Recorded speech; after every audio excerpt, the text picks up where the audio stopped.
E aí, meu amigo, minha amiga aqui do canal Geração Ômega, tudo bem? Tudo na paz com vocês, né? É sempre bom estarmos aqui, né? Sei que de vez em quando passo alguns dias, né, alguns momentos sem mandar vídeos, mas ó, sempre pensando no melhor, sempre buscando o melhor. E hoje eu decidi, pensei, refleti em fazer algo diferente, né? E eu gostaria hoje de falar de um jovem que para mim, com certeza, é um camarada que realmente seria para os nossos dias. Um homem forte para os nossos dias. Um homem, um jovem de princípios. E o nome dele? Daniel. Daniel é um jovem forte. E com Daniel nós aprendemos bastante coisa. Nós aprendemos no mínimo 4 coisas importantíssimas no livro de Daniel que nós poderíamos colocar para nós hoje também. Certo? E eu gostaria de falar apenas um pouquinho para vocês da biografia de Daniel. Daniel, o nome de Daniel significa Deus é meu juiz. Então no nome dele ele já tinha algo assim para Deus, né, voltado para Deus, dizendo assim: Deus é o meu juiz, não importa o que aconteça, Deus ele é o meu juiz. Daniel ele era príncipe do povo de Judá, né, do povo de Israel. Ele era um príncipe, então ele era camarada da sociedade aí alta, né? Ele tinha mais ou menos entre 16 e 17 anos quando foi levado cativo para a Babilônia, né? Foi capturado aí por Nabucodonosor. Ele foi levado como cativo, né, como escravo para a Babilônia. Ali viveu até os seus 70 anos mais ou menos. E isso aconteceu, né, quando ele foi levado no ano 605 a.C.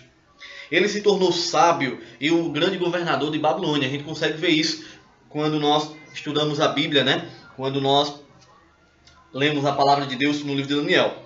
E também Daniel ele foi uma figura muito importante em 3 reinos.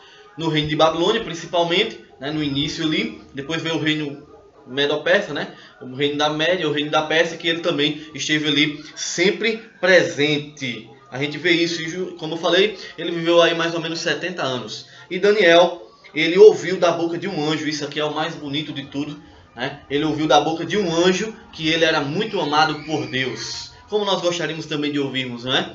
Mas com certeza a gente não precisa ouvir da boca de um anjo, porque nós já temos a palavra de Deus inteira, dizendo para mim e para você o quanto nós somos amados, o quanto nós somos importantes para Deus.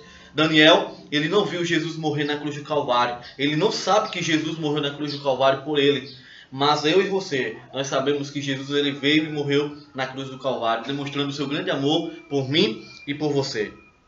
Olha só.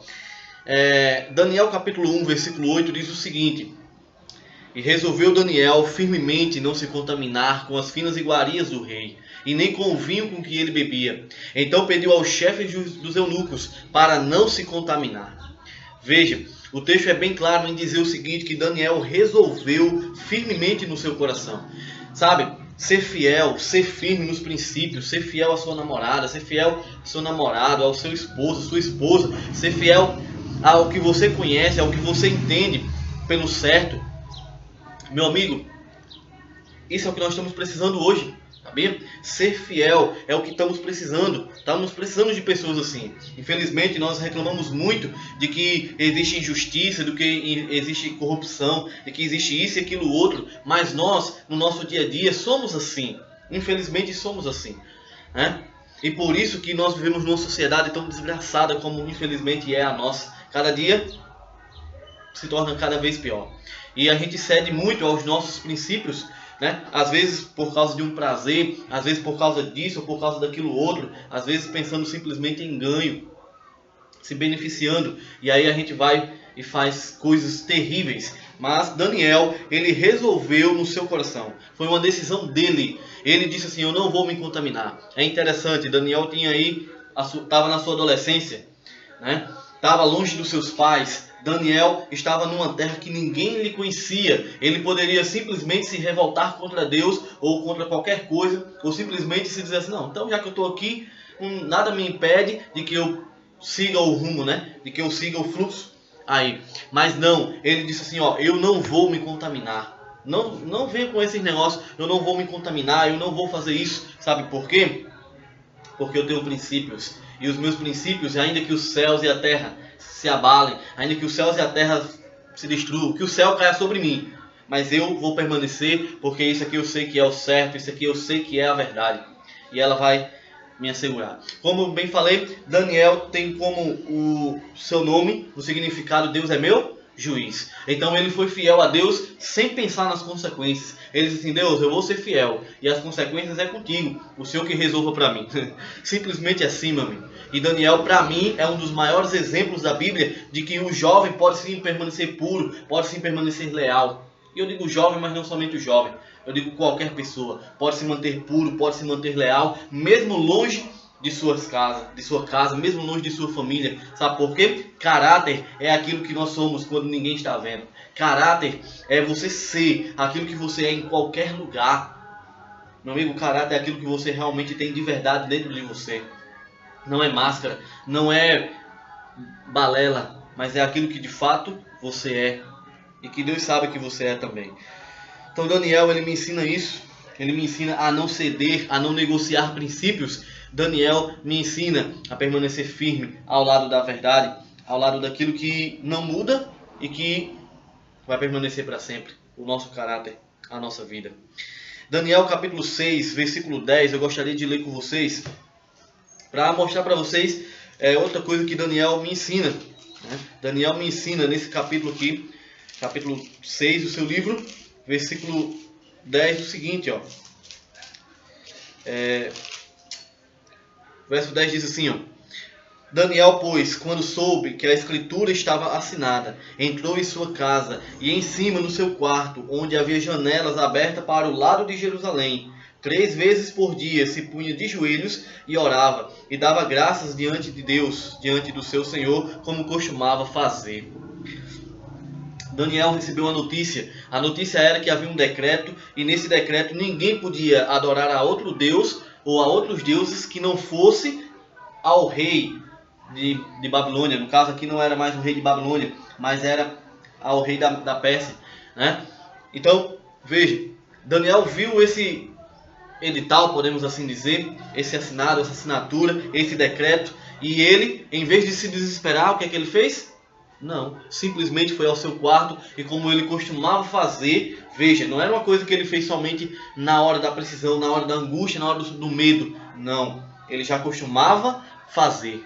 E aí ele foi, subiu ao seu quarto e começou a orar. Meu amigo, eu sempre digo o seguinte: se o meu problema, o problema que eu tenho, não pode ser resolvido através de uma oração, então, meu amigo, mais nada pode resolver. Se a oração não resolve, nada mais pode solucionar o problema que eu ou você temos. É claro, é preciso termos fé também. E muitas vezes nós não temos fé. Claro, pode ser que alguém esteja assistindo esse vídeo e diga assim: meu amigo, isso é balela. Eu não acredito nessas coisas. Mas enfim, meu amigo, é preciso ter fé. É preciso seguir em frente. E Daniel, ele me ensina não somente ter fé, mas ele me ensina que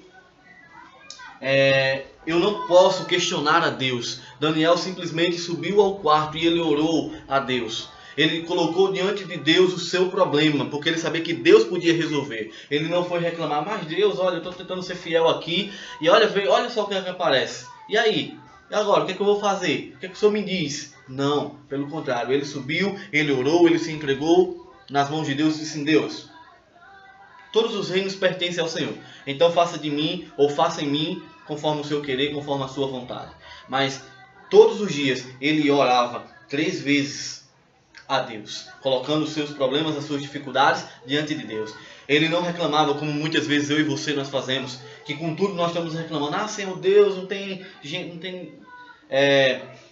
mulheres aqui para a gente namorar na igreja, não tem homem, né? Ô Senhor Deus, olha, o salário diminuiu, olha, Senhor, esse governo, né? Nada disso. Ele não simplesmente reclamava, mas ele colocava diante de Deus para que Deus pudesse solucionar. E diante da dificuldade, diante do problema, Daniel, ele também não se desesperou e ele não reclamou. Diante do problema, diante da dificuldade, ele procurou a solução dos seus problemas. Claro, Deus, o nosso Deus, porque ele sabia que Deus o amava. Daniel capítulo 4 agora, versículo 34, diz o seguinte para mim e para você. Aqui falando até um pouco a respeito de Nabucodonosor, o texto diz assim, ó: mas ao fim daqueles dias, eu, Nabucodonosor, levantei os olhos ao céu, tornou-me a vir o entendimento, e eu bendisse ao Altíssimo e o louvei, e glorifiquei ao que vive para sempre, cujo domínio é sempre eterno e cujo reino é de geração em geração. Sabe? Essa daqui é uma declaração do rei Nabucodonosor. Como a gente bem sabe, Nabucodonosor adorava tudo, menos a Deus. E Nabucodonosor, no capítulo 2, ele faz uma estátua. No capítulo 1 ele sonha, no capítulo 2 ele faz uma estátua e diz que todo mundo deve adorar aquela estátua. No capítulo 3 e no capítulo 4, e principalmente no capítulo 4, Nabucodonosor está andando pelo seu reino e se gloria do seu reino. Diz assim, isso aqui não é a Babilônia que eu criei para o meu próprio orgulho? Aí naquele momento, Nabucodonosor ouve uma voz e essa voz diz que ele vai se tornar como um animal, até que ele, vamos dizer assim, se converta e aceite que Deus, o Deus de Israel, é o Deus de todo o universo. E aqui nesse momento, Nabucodonosor faz justamente isso. Nabucodonosor reconhece que Deus é Deus. Agora é interessante como Nabucodonosor tinha um coração duro, não é? Porque Nabucodonosor no capítulo 2, no capítulo 3, ele vê que os jovens são livrados da fornalha. E ele vê um outro ser que tem a aparência de Deus. Com certeza, né? O quarto ser era Jesus que estava ali com aqueles jovens, que permaneceram firmes ao lado de Cristo, ao lado de Deus. Mas mesmo assim Nabucodonosor não quis se converter, não quis aceitar, não quis adorar a Deus. Mas sabe, Deus, ele é um Deus compassivo, Deus é um Deus misericordioso. E o que eu digo para você é, não existe salvação somente onde você está. Não existe salvação somente em uma igreja. Deus tem filhos em todas as igrejas, em todas as religiões do mundo. Deus tem filhos sinceros em todo lugar, até mesmo entre os ateus. Pois é, até mesmo entre os ateus, Deus também tem filhos que são fiéis aos seus princípios e que no momento certo eles ouvirão a voz de Deus. E ao ouvirem a voz de Deus, a terem a sua convicção, eles vão tomar uma decisão ao lado de Cristo. Então eu não posso ser exclusivista, eu não posso ser xenofóbico como está aqui. Né? Tem vida espiritual também fora da minha igreja, tem vida espiritual também fora da minha religião, tem vida espiritual lá no islamismo, tem vida espiritual em todo lugar. Como eu falei, Deus tem filhos sinceros em todo e qualquer lugar. Então, meu amigo, se você está ouvindo essa mensagem, você pode ter certeza que existe sim vida espiritual em qualquer lugar. Mas é claro que eu preciso, assim como Nabucodonosor, me voltar para Deus, reconhecê-lo como meu Deus, reconhecê-lo como meu Senhor. E isso vai acontecer se você for uma pessoa sincera e tiver o coração aberto para ouvir Deus falar com você. Tá certo? Então não se esqueça, Daniel me ensina isso também. Existe vida espiritual fora de Israel. E outra, Daniel capítulo 6, verso 4, ele diz o seguinte para mim e para você. Capítulo 6, verso 4 diz assim: Então os presidentes e os sátrapas procuravam ocasião para acusar Daniel a respeito de qualquer coisa, a respeito do reino.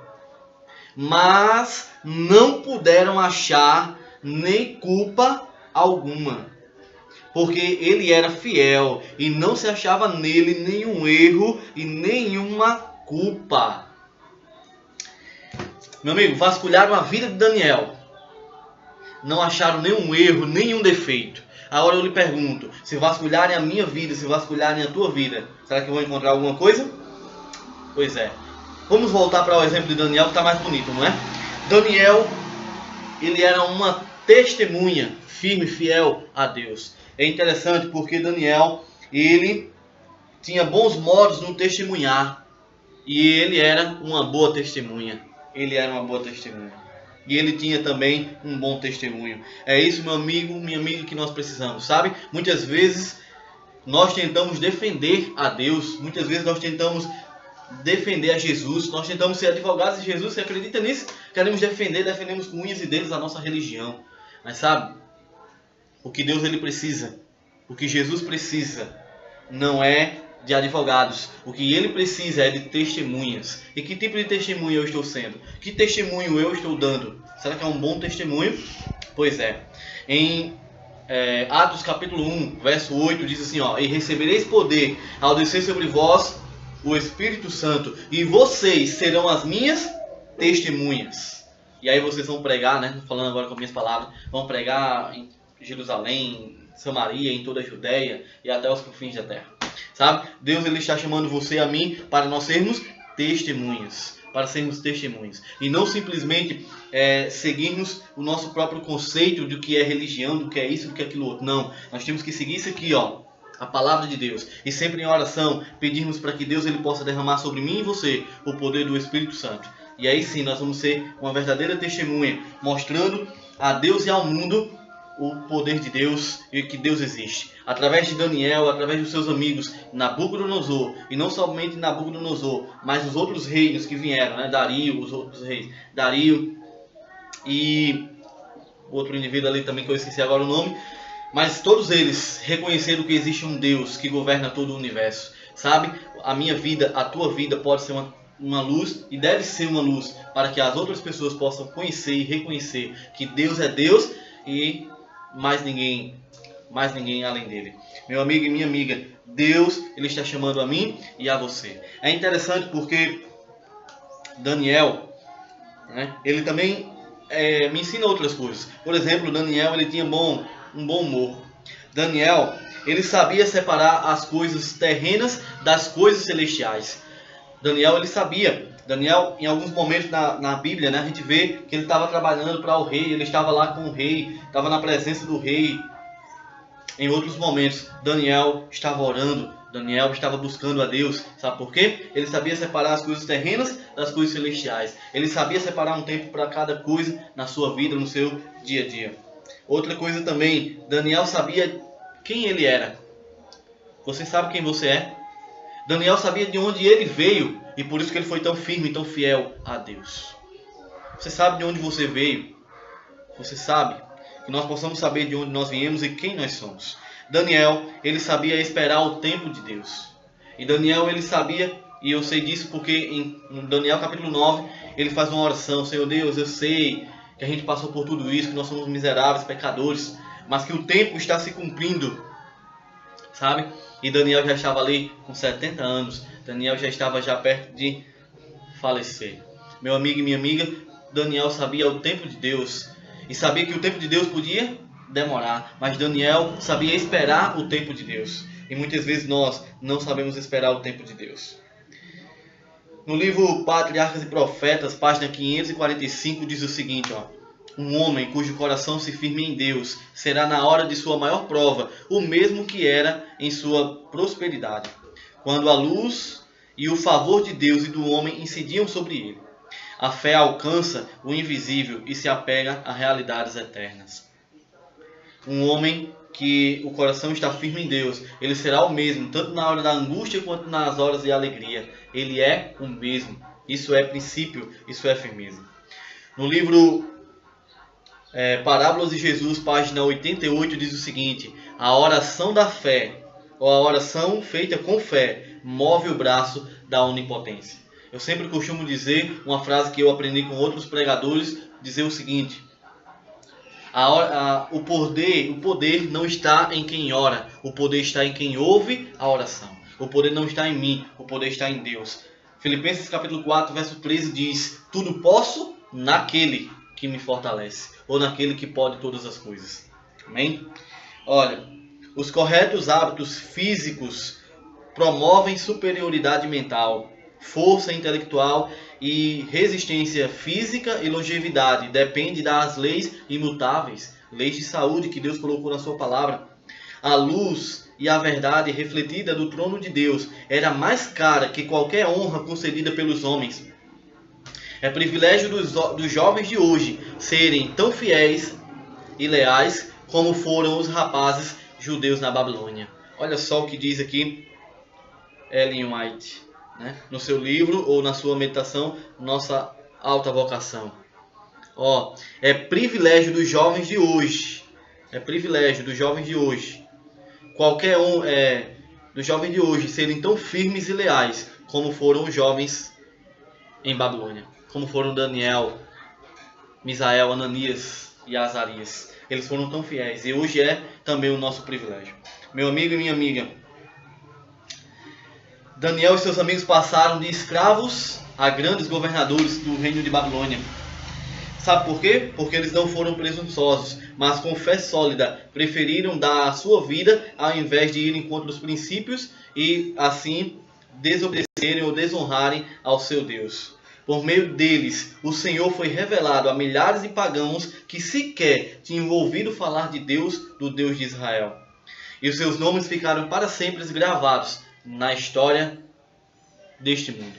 Na história desse mundo, e o principal aqui no livro da Bíblia, mas no principal também, um outro principal no livro dos céus.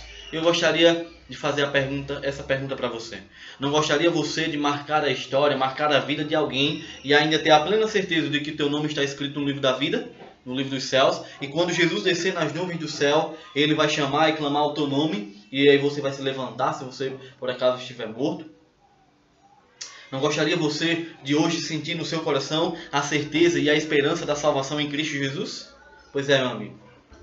Deus te chama, Deus te convida a você ser um jovem fiel, a ser um jovem firme na presença de Deus, firme de princípios que não muda, firme na palavra, seguindo, sabe? A minha única regra de fé e prática é a Bíblia e nada mais. Não é o que um pastor diz, não é o que um pregador fala, não é o que os professores ensinam na universidade, não, é a palavra de Deus. Porque ela sim tem poder para transformar a minha vida, o que outro livro não é capaz de fazer. Não gostaria você de ser firme e fiel e ter a plena certeza de que Deus irá te chamar quando Ele voltar nas nuvens do céu? Então toma hoje essa decisão ao lado de Cristo. Ser fiel a Ele até a morte, e com certeza Ele te dará a coroa da vida eterna. Então um abraço para você e até mais, se Deus quiser. Compartilhe esse vídeo, tá? Deixe os seus comentários, deixe o seu like, enfim, que você compartilhe, que tudo venha ser para a honra e glória do Senhor em nome de Jesus. Um abraço e até mais, se Deus quiser.